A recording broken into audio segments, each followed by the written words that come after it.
Why is communication so hard after infidelity? Why can't we just sit down and talk like reasonable human beings, reasonable adults? Why do we find ourselves fighting, arguing, getting into what I call a negative cycle? Why do we find it difficult just to talk about what we're going to have for dinner? Where are these communication issues coming from? Let's talk about that. I'm Brad Robinson with Healing Broken Trust, and we're going to dive in today on why communication is so hard after infidelity. The first reason communication after infidelity is so hard is that the person who's been betrayed is dealing with a lot of pain. I would even say this may be the hardest thing emotionally that they've ever dealt with. They may have had parents who divorced. They may have been abused in the past. They may have even seen combat. They may have dealt with things like cancer. They may have even been sexually assaulted or raped.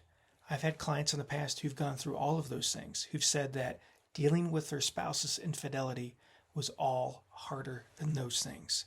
People have told me that they would rather have found out they had cancer again than to have found out their spouse was unfaithful. I had numerous soldiers who've been in combat who said, you know what, that was far, I would rather go back and deal with that crap again than discover my wife had been unfaithful. It's emotionally devastating. It is one of the worst pains that anybody can ever experience. And so somebody has been betrayed, they're dealing with a lot of pain. They are afraid of closeness and connection that they once had with their spouse. They may want to get close, but now they're afraid of that closeness and they don't know what to trust. They are in a state of shock where their body literally is carrying this shock around and they don't know how to process the event. They don't know how to process the information. They're really in a state of deep emotional trauma.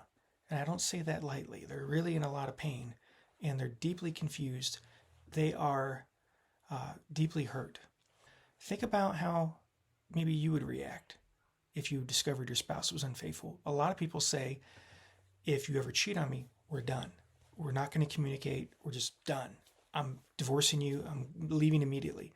That's how most of us feel prior to discovering our spouse is infidelity, prior to discovering our spouse has been unfaithful. But what really happens for people is they're in a state of shock, they're in a state of disbelief. Sometimes they even defend the person, saying, no, my spouse would never do that. My spouse is not that kind of person.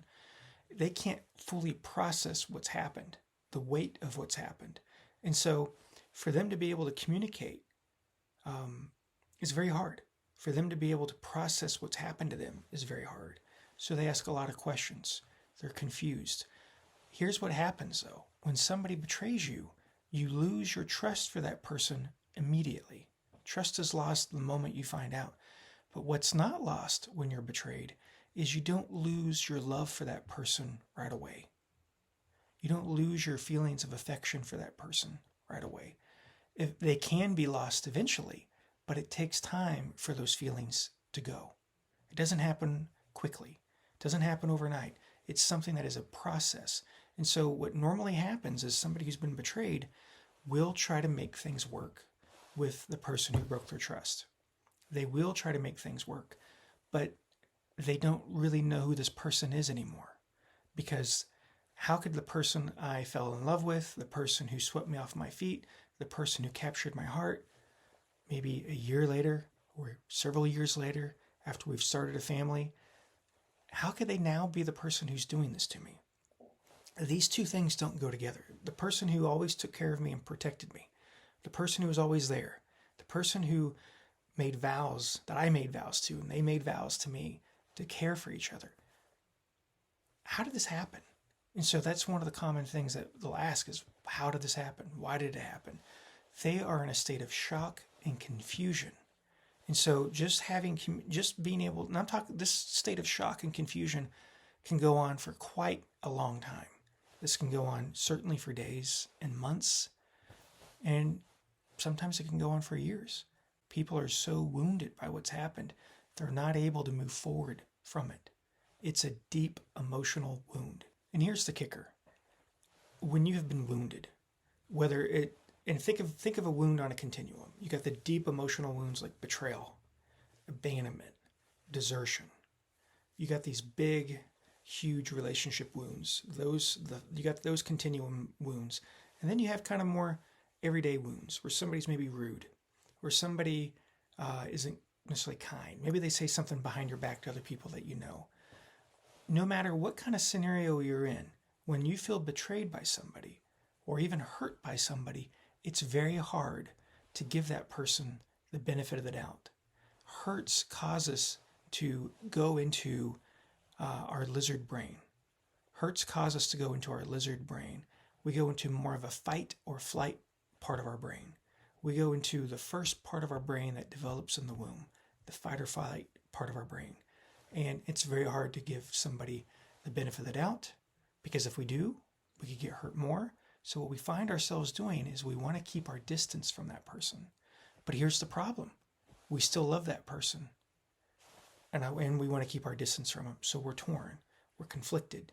We don't know how to relate to them. We don't even really know if we know who they really are. We naturally are going to assume if there's other things that are there that they may have hurt us with. And so it's going to be hard to communicate because these wounds are so deep, and it puts us in our lizard brain, and we're in a state of shock. Now, I want to get into the second reason why communication after infidelity is so hard, and this piggybacks on what we just talked about. When you're dealing with this level of pain that you have in this kind of a situation of betrayal, it's really hard to see things from an exterior point of view. We can only see it from our vantage point. And this doesn't matter how many years ago this thing happened. I have been hurt by people in my past. I can point to a few different examples where I've been hurt by people in my past. And I have not been able to see their point of view until I healed from that particular wound. I've not been able to have empathy and see the other side until I had processed that wound myself. And then I could see it from an exterior point of view and begin to have more of a benefit of the doubt, more of an understanding of where that person was coming from. But until that hurt got processed, that I was incapable of that. And I'm a relationship therapist. I'm taught to see both sides of an issue.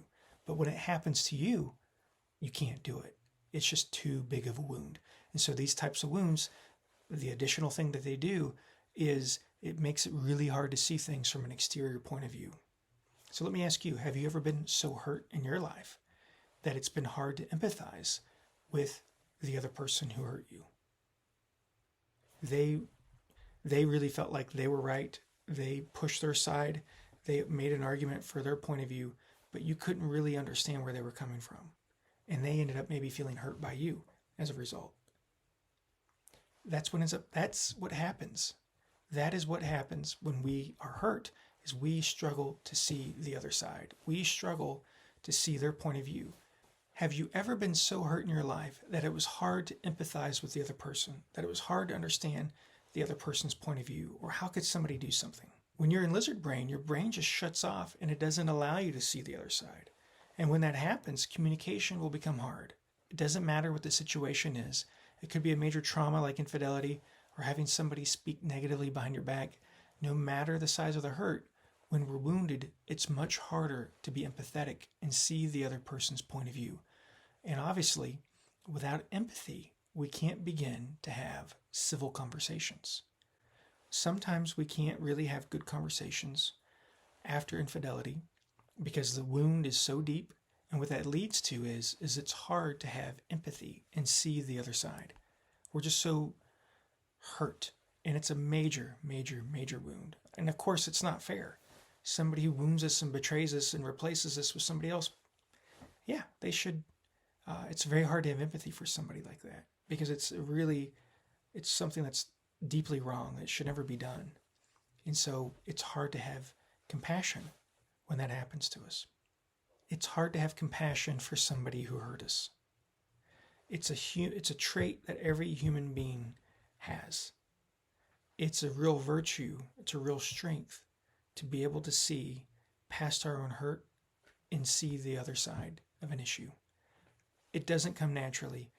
And frankly, what helps people get past that is being able to address the hurt that's there. Being able to address that hurt that creates that wound to begin with. And that's something that we help people with in our workshops and our programs, the things that we do at Healing Broken Trust. Now, the next reason why communication after an affair is so hard is that the person who broke trust is likely experiencing what is called a moral injury. This moral injury usually leads this person who broke our trust, who was unfaithful, to withdraw. They maybe start to avoid us. They start to not say as much. They're really getting into more of their toxic shame. Now, moral injury has been defined as the lasting psychological, biological, spiritual, behavioral, and social impact of perpetuating or failing to prevent or bear witness to acts that transgress deeply held moral beliefs and expectations. Basically, we do something so bad that it violates our conscience. We do something so bad, or we fail to do something that is so bad that we don't prevent this thing that's horrible, and we violate our conscience, our deeply held beliefs about what's right and wrong. And those moral injuries create lasting shame and sorrow and self-blame, harsh critical feelings, self-hatred, shame and guilt for the ways that we acted and the ways that we failed to act. And now people can feel these feelings all at once, or they may not really be felt until the issue is discussed. That's usually how it goes, is people don't really feel this until they see their spouse in pain after the discovery of the affair, or we begin to discuss it. And so naturally that's going to make communication hard. Is anytime this gets brought up, the person who hurt me, as the betrayed, I need to see that they're remorseful and that they're acknowledging and taking responsibility for what they've done. But what I'm getting from them is that they're withdrawn, that they're quiet, that they're defensive, they're defending what happened, they're talking about how unhappy they were prior to this happening. And all that does is it inflames the feelings of distrust. It inflames the confusion that I have as somebody who's been betrayed. And so it makes it hard to want to continue in the relationship. It actually keeps me stuck in that stage of ambiguity, meaning I'm uncertain if I want to stay or go. I don't know if it's right for me to be here. I'm questioning, is it best for me to be here or not be here? I'm stuck between my own personal happiness and the needs of my family. Would I be happier here with you, or would I be happier away from you? If we have young kids or kids still at home, I'm probably thinking that it might be good for me to at least try this because that's what's best for my family, I think. However, I'm really doubtful that's what I want to do. I'm really doubtful about choosing that path because I'm so wounded by what's happened. And you're not making it easier on me when you get defensive and when you withdraw. Or I talk to you about this and I need you to be honest and I still get lied to. It actually makes it harder on me. And so those are different reasons why communication after an affair can become really hard. And it's hard for everybody. Now, the fourth reason why communication is so hard after infidelity is that whatever our pattern of communication was prior to the discovery of the affair, our pattern of how we communicate, of how we relate to each other, it's going to become more rigid, and it's also going to become more intense. So if we had issues fighting fairly and managing conflict prior to an affair, we're definitely going to get stuck in that after the affair gets discovered. It's going to become more intense, our conflict, our arguments, our fighting. Now, some people fell into more of an avoid pattern where they really kind of avoided each other. They were more like roommates. They really didn't talk about things. They didn't really discuss things of a vulnerable nature. An affair for them may actually cause them to start feeling closer right away because they start to open up and talk. They start to be more vulnerable with each other. They start to let their guard down. For other couples, though, who had more conflict and fought, they can obviously get to that point and that place, but they're going to need a little bit more assistance and help to get to that same place. People who are in that avoid pattern where they felt like roommates prior, they're going to need help as well. So I'm not acting like, and I don't want to give the impression that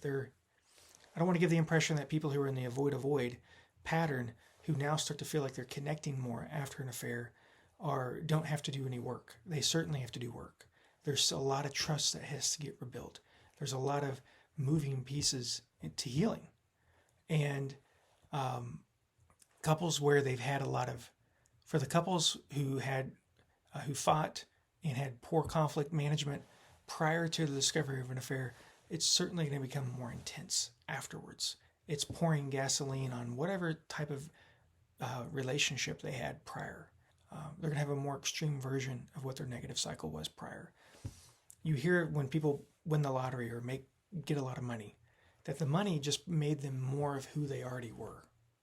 And so whatever negative rut we were in prior to the discovery of an affair, it's gonna pour more gasoline on whatever stuck places we were in prior. If we were arguing a lot, in some ways, if we were more distant, it may create more distance for us. It's just going to enhance that negative cycle that we were in. And that is why communication after infidelity is so hard, is that feedback loop is there. This is such a major betrayal, a major event, that it requires Herculean effort to forgive this, to maybe overlook this, to even begin to attempt to reconcile. And so it's really hard for people after they've been betrayed to overlook what's happened and even frankly care about their tone or care about how they come across, because they're so hurt. They feel like, you owe me. You've wounded me. You owe me. I shouldn't have to talk to you in a nice manner. I shouldn't have to talk to you in a way that is respectful, or a way that's positive, or that's mindful of how you feel. I am so wounded. I shouldn't have to do anything. If I'm going to stick around, you have to show me you want this. You owe me. This has broken me. You have to prove yourself to me. And a part of this proving yourself to me is I'm going to test you. I'm going to punish you. I'm going to show you that I am not somebody that you mess with like this. This is not okay. And so that's usually some things that people will feel after being betrayed so that's usually things that people will feel after betrayal, is that they're afraid of their partner. They want to get close, but they're afraid of that closeness. And when their spouse withdraws, it makes it hard. It makes it really hard to want to be open with their spouse. One of the worst things that a person can do after being unfaithful is to shut down, avoid, and withdraw their spouse. It's always best to be an open book. And when that happens, that's always going to make communication hard for the person who was betrayed, because they are frightened, they are confused, they are terrified.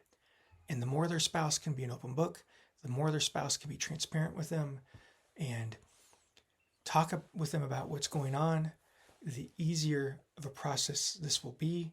It's challenging and hard for any couple, no matter who they are. That's why we have workshops at healingbrokentrust.com. You can find information there to help you in your situation. We've got free resources there. We have tons of content to help you. Go check us out at healingbrokentrust.com. We have workshops where you can develop friendships and relationships with people who are in the same boat as you. And you'll hear from myself and other presenters who will talk about what it was like to heal through their betrayal, what it was like to go through this process. I'd love to meet you in person, and I'll see you next time.